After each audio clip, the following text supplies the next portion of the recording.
Установи кассовое оборудование и торгуй спокойно. Налоговая служба совместно с Роспотребнадзором и администрацией города проверили наличие у предпринимателей специальной контрольно-кассовой техники. Рейд прошел по торговым точкам Карабулака. Проверяли наличие лицензии, соответствующие документы на ведение предпринимательской деятельности, а также проверили мониторинг ценовой политики. За это отвечает Министерство промышленности и цифрового развития региона.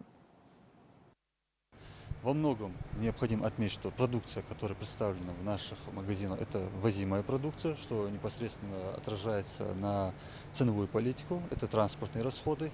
Ну, также необходимо акцентировать внимание на продукцию, которая имеет сезонный характер. Сезонность, это мы говорим, если период созревания каких-то продуктов, цена на них как бы снижается, то в определенные периоды, в том числе и зимний период, на них цена возрастает. Наша задача эту информацию довести до покупателей, чтобы они осознавали это, в связи с чем у нас меняется ценовая политика.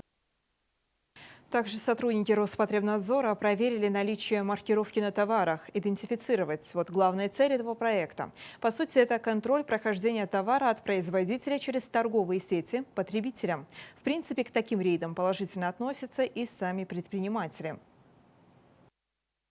Проверка обязательно, отзываться Хажахамбас. Вот сегодня проверили. Наличие должны. Уголок потребителя халтуяны желательно должен. Все есть. Замечание школы еще. Замечаешь клиента жгет хол, пожелания школ. Самое главное, вот такие мягче, ряз бы. Ну, стараемся все делать